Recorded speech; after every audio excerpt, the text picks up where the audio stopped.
Welcome to Talking Jesus with John in a Jetta with Java.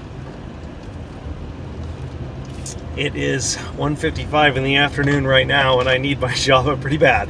I'm glad you're here with me. Today, we are going to talk about a parable that is a follow-up from the parable we talked about last week.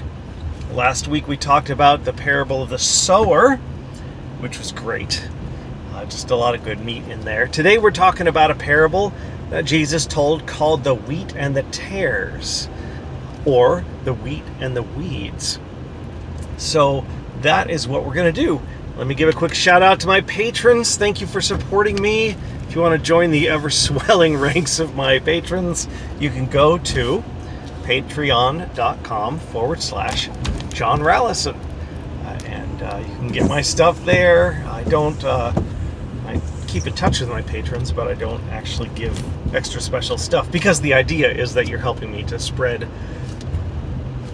whole life teaching based in the life and teachings of Jesus Christ. That's what my Patreon account is about, helping me in that way to spread whole life teaching based on the life and teachings of Jesus Christ. So now that out of the way, let's get straight into it. The parable of the wheat and the tares. So it goes something like this. Jesus told them another parable, and this is actually right again, as I said before, it's following the parable of the sower. So we're staying in that same vein. And just to sort of keep you in the spirit of the hearer of these parables, they lived in a time when the vast majority of people were farmers. I'm talking 97% of the people were farmers. And so everybody knew about farming. So when Jesus starts telling a parable about farming, he's talking about like day-to-day life. He's not necessarily picking farming because it's such a holy kind of thing, a holy metaphor, although it works really well, right? Because it's organic and it's a subtle process and it's a slow process and things like that. So there are a lot of things that make it a much better metaphor, but it's not a holy metaphor. It's just like a standard metaphor. Jesus also used things like baking bread and stuff like that. And when he gave us a holy meal, he didn't choose, we think of it now in church, bread and wine, ooh, Holy Communion. But bread and wine were the very stuff of everyday meals. And that sounds like a great podcast for another time. Today, we're going to go with the wheat and tares. So here we go. You're listening to Jesus telling these stories that illustrate spiritual principles. Some people call parables an earthly story with a heavenly meaning.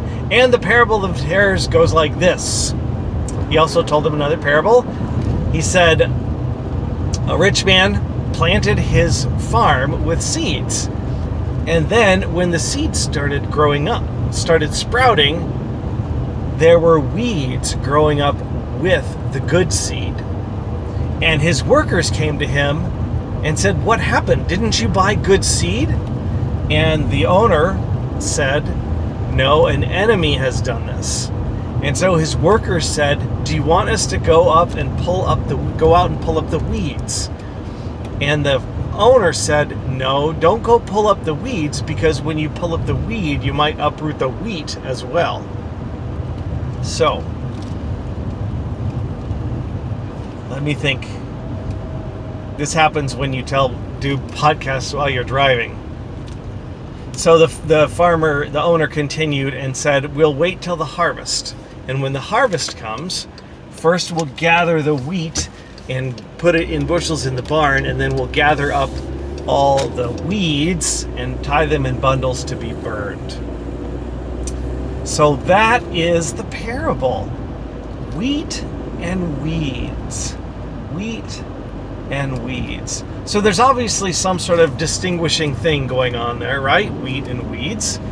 And Jesus says that this is the way it's going to be. Remember last week, if you were listening, Jesus talked about the seed being the word of God, and it's cast in different kinds of soil, right? Different hearts hear it differently. So this week, we're getting a little bit more of the perspective of the farmer and the workers who are looking at the plants instead of the plants themselves. And they notice as they look out onto the field, there's wheat out there, and there is weeds. So I want to there's like 3 things that this parable tells the workers, and by extension tells us about our lives as we go through our lives. And this parable, along with all the teachings of Jesus, change the way we move through life. They change the way we look at other people. They change the way we think about other people. And so they really move our lives into a new and better place. So the 3 things I want to talk about with this parable are that one is the idea of not pulling the weeds, and we're going to spend more time on that in a moment. The second is the idea that there is a sorting coming, and that, I'm not a fan of thinking about that. And let's just pause there for a moment. There is a sorting coming. Okay, so we can't get past that. But what we're told time and time again is that, and this is part of the overall theme of this parable, is that figuring out the sorting isn't our job. As individuals, we need to look at our lives and know that we don't live lives without accountability. Sooner or later, there's a reckoning, and that's the harvest in this parable.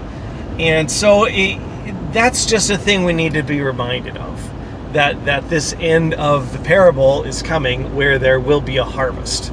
So the third thing is, it's don't pull the weeds, and there's a sorting coming. And then, of course, the other truth here is that God is going to be the judge, not us. The harvesters are the ones who go out there and differentiate between the wheat and the weeds. So let's go back to what I would say is really the meat of this parable. The core thing of this parable is the workers in the field going, "Hey, do you want us to go out and pull the weeds out?" And the God character, the owner, says, "Don't try and pull the weeds out now, because if you do, you might pull the wheat out at the same time. So just let it go and let it grow. Let it go and let it grow." And so as we go through our lives, sometimes we can get caught up in trying to judge things. We can get caught up in trying to differentiate between who's on our side and who's not on our side, who's the good guy and who's the bad guy here. And it's not a new thing in politics. I'm telling you, it goes back over 100 years, easy. In fact, George Washington, this is a total aside, but George Washington warned us about forming political parties because he said, in the end, the party's interests will take precedence over the interests of the country. So I don't know if that sounds like a warning about our contemporary situation to you or not, but people who want power, one of the ways they garner power is by creating insiders and outsiders, by creating us and them, by creating friends and enemies, by telling us who's the wheat and who's the weeds. And this parable tells us that we shouldn't really be walking through life making it our job to try to find out who's the good guy and who's the bad guy and get rid of the bad guy. That would be pulling up the weeds while the wheat is growing next to it. So the first thing I was thinking is that I need a little more coffee. The next thing I was thinking is, now obviously they can tell the difference between wheat and weeds because it's the workers who went out there and saw weeds growing with the wheat. I, for one, am not a farmer, and I can't even tell the difference. Obviously, when something starts to get bigger, I can tell whether it's lettuce or a tomato or a, dandelion. But when it first pokes its little head out, I can't tell. It's just a little shoot growing out of the ground, right? So for me, when I read this parable, because it's not my job to sort out and get rid of the weeds, it's not my job to look at people and sort out the good from the bad, to get rid of the bad and uproot them or whatever, then it's not worth my time to try to figure out. I might be able to cultivate a more discerning way of looking at people or whatever, but if it's not my job to create the us and them anyways, why should I spend any time doing that? So you can't.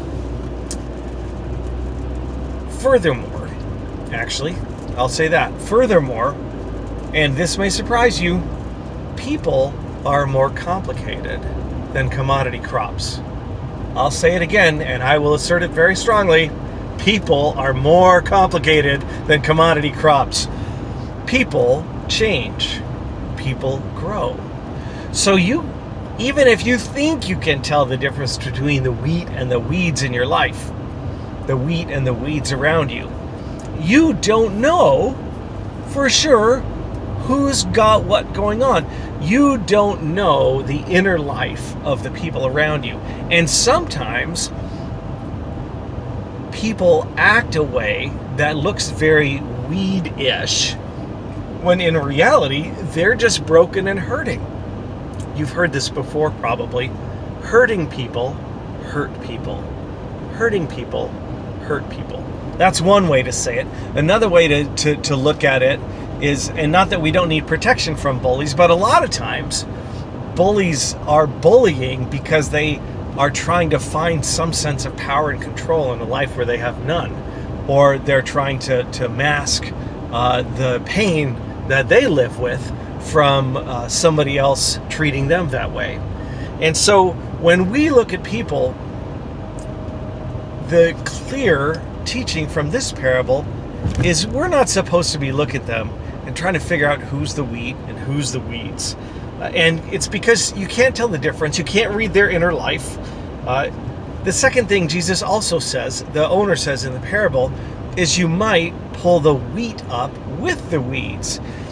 So if you go around trying to differentiate between wheat and weeds in your life, and you want to get rid of all the weeds, or you're going to end up getting rid of people who could have been great for you.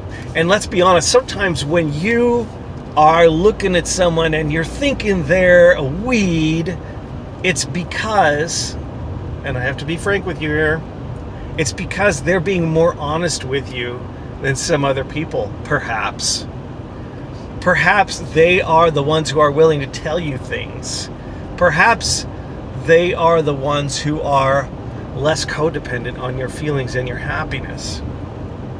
There's a lot of things that are inside of you that could be a filter you're looking through that make others who are in fact wheat in your life look like weeds at any given moment.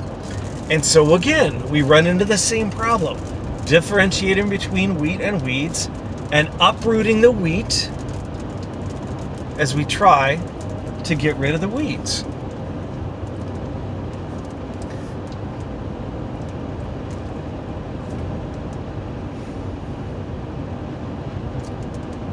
So this parable, I have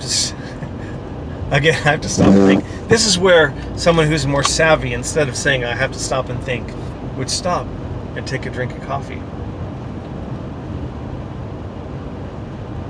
and use that as a prop to pretend like, oh, I'm just taking a cup of coffee, instead of trying to figure out what to say next. So we got the wheat and the weeds. There's going to be a sorting at the end, whatever that looks like. Jesus makes it clear it's not our job to decide who is who and what is what. And I'm telling you the reason is that, unlike wheat and weeds, you can't even tell. Furthermore, sometimes people act like weeds and sometimes people act like wheat.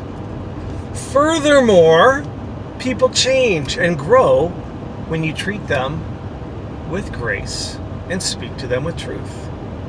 That's what Paul said. He said, speaking the truth in love, we grow up into Christ. That's the religion, of course, Paul is writing about in the New Testament, is for followers of Christ. But that truth, that idea of the way we grow is there for everybody. Speaking the truth in love. We need the truth because it's too easy to walk around deluding ourselves. But we need it spoken to us in love, which includes space to grow, time for things to sink in, stuff like that. That all is part of people's growth. And so if you're trying to pull up the weeds instead of being a person who moves through your life speaking the truth in love, I'm going to tell you the truth. You are going to miss out on what could be some of the best relationships in your life if you're trying to filter your relationships instead of bring grace and truth into the lives of everybody around you. And I even think that about toxic people. I don't even like the word toxic people. I know people who think that other people are toxic people. But as I talked about before, depending on what's going on inside of us, in our heads and in our hearts, and whether or not we're open to other people's influence on us, we're going to see some people who are very definitely speaking the truth in love to us to the best of their ability. We're going to see them as weeds. We're going to see them as toxic people. And again, this parable says don't try and sort people out like that. That's not the way people are. It's not the way people are. Don't try to sort them out. The person you see as a weed might actually be wheat, or they might actually be very weedy at the moment, but by bringing grace and truth into their life, you, as a follower of the ways of God, trying to bring redemption into the world, in my particular worldview, that would be as a follower of Jesus Christ, you can actually be the person or part of the environment that moves them away from weediness toward weediness. You're bringing redemption into their life, the redemption of grace and truth, changes them, and then they move more toward weediness, toward bringing grace and truth into other people's lives. Isn't that wonderful? And then all of a sudden the grace and truth that you brought into their life, it's like a seed. See how I did that? It's like a seed. And that begins to bear fruit, which is from last Sunday's parable of the sower, 30, 60, 100-fold. See, it all comes together. It just all comes together this way. It's so beautiful. Jesus is an amazing teacher, by the way. So let me tell you, I'll just give you some quick thoughts on how to look at other people. And this is probably especially the other people that seem like weeds right now, because, you don't need to be told how to treat people who are being nice to you and who are being kind to you and all that stuff, right? Everybody, pretty much most of us, love people who love us. That's what Jesus said. If you love those who love you, big deal. I mean, that's what everybody does. If you are nice to people who are nice to you, big deal. That's what everybody does. So let me just close up our time together here with these three things. The first is to see, as a Christian, one of the things that I do is I try to move through life like Jesus would move through life if he were in my body. Because Christians are told that God lives inside of us and that he makes our home in us. And so when we say move through our lives like Jesus would if he was wearing a John suit, if he's masquerading as John, only he's being Jesus in John's body, that's really how we should be moving through life. And so if you can see other people through Jesus' eyes, it will build a sense of compassion for people because because people who are acting weed-ish, who are acting like something that needs to be pulled up and thrown away, there are reasons they are acting that way. And oftentimes, what they need from us is compassion and kindness and caring. Now, when you do that, you have to know that you're there as the giver, because in any particular situation, they're not necessarily going to reciprocate, and you know that as well as I do, in any given time, but you'll be planting seeds anyways when you treat weedish people with kindness and compassion. And you're going to sleep. This is just a totally selfish side thing. You're going to sleep better. You're going to sleep better knowing that you were a redemptive force that day in the world. You brought grace and truth into all your relationships with people. And even if they didn't respond, their response is not your responsibility, but your behavior is, right? The words you speak are always your responsibility.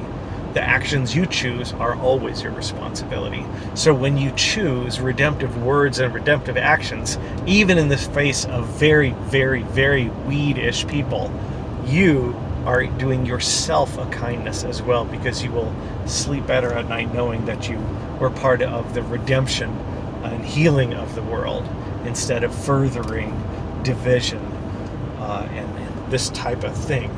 So, see the weeds through the eyes of one who desires the world to be redeemed. And for the Christian, that's Jesus Christ.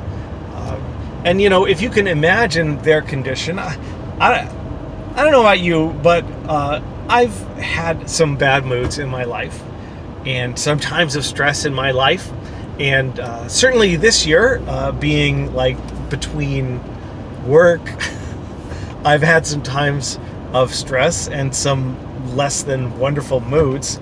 And it really sucks to be in a bad mood. It really sucks to be in that place. You're like, you know, the people around the person who's being ornery can sometimes feel ornery back. Of course, that's very natural. But if you can move, just kind of begin to see those people who are being wheatish as in need of something besides in need of something besides a slap in the face or whatever it is you might think they need. If you can move past their orneriness or their cantankerousness or the way they grate on you or something, to see them as people with need, if you can have empathy for their condition. This is what I'm trying to get at. When I'm in a bad mood, it sucks for me. It's not fun. I'm not having any fun at all. When I'm in a bad mood, I am in internal pain. And so if I can see other people, and maybe I'm just, you know, you could comment on this podcast and tell me I'm full of it.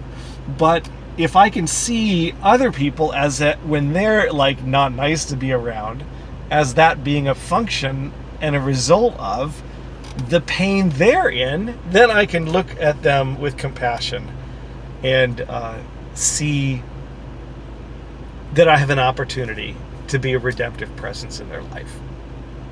And that's kind of the last thing is that when we are willing to be self-reflective enough and self-aware enough to see that sometimes you and I are weeds, and thank God we don't get uprooted, then we can be kinder to people in their weediness as well. So that's kind of it. That's, I think, we'll call it there. And I'm gonna let's see. Yeah, I can head home. I think this has been a little bit of a shorter episode. I didn't really keep track of the time. So the parable of the wheat and the tares is basically this: as you move through life, it's very much like much of what Jesus said, because if you boil everything Jesus said, it comes down to precious few simple principles. And one of them is to move through life without judging other people. Does that sound familiar to you? Jesus also said things like, judge not, lest you be judged. With the measure you use toward others, it will be measured to you. Now, that's a whole other podcast too, but there's a relational principle. That's not just like the end of times judgment thing or whatever. There's a relational principle there. The way you treat other people comes back to you, right? I mean, immediately, smile, and people smile back at you. Be all grumpy, and you're going to find people grumpy. Okay, I got off track again.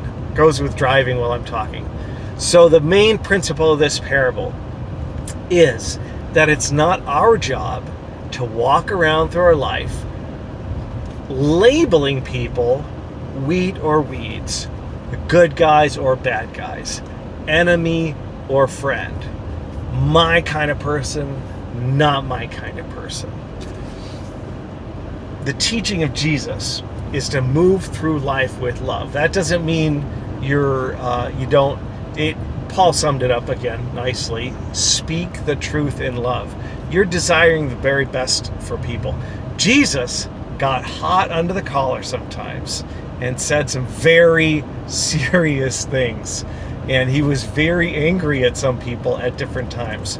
But even in his anger, it was always because he cared for them. Have you ever been angry? Okay, this is an aside, but since I already started, I have to finish it. And then we're going to close off. Have you ever been angry with a child because they ran into the street? Yes, of course. If children run into the street without looking, you are angry at them. Why? It's because, and keep this in mind forever, anger is a secondary emotion. Anger is like the flashing light that goes off when something else has gone wrong. You know, like a fire alarm. A fire alarm isn't a problem. The problem is actually the fire. The fire alarm is the secondary thing that goes off because of the fire. And so anger is like that. It's a secondary emotion. Anger arises inside of us typically because of hurt or fear or frustration. And I'll only give you one guess which one of those applies to getting angry at a child who runs in the street without looking. Yes, fear. You are, at least I am, I'm like, the most horrible thing I could think of flashes before my eyes, right? And I want to make sure I say that with compassion and not lightness, because I do know people who've lost children and they have had the most horrible thing happen to them. So my point was that going through life without exercising judgment on people does not mean going through life like a wet wash rag or a doormat. It means being as loving as you can appropriately and as truthful as you can, as people can receive from you in every situation. And that might include a bit of forceful speech and things like that. I'm just going to say we're done for today. I'm going to tell you thank you for listening to me. If you made it this far, really appreciate the opportunity to be with you, to do what I do, which is bring whole life teaching to other people based on the life and teachings of Jesus Christ. Because let me tell you something. If everybody actually followed Jesus, this world would be heaven on earth. It would. I'm just saying. Not all the other things that have built up over the years and centuries and millennia even. Not all the other stuff. If everybody actually just followed Jesus, this world, this life would be magnificent. Simply magnificent. And so that's what I do. I bring whole life teaching into the world based on the life and teachings of Jesus.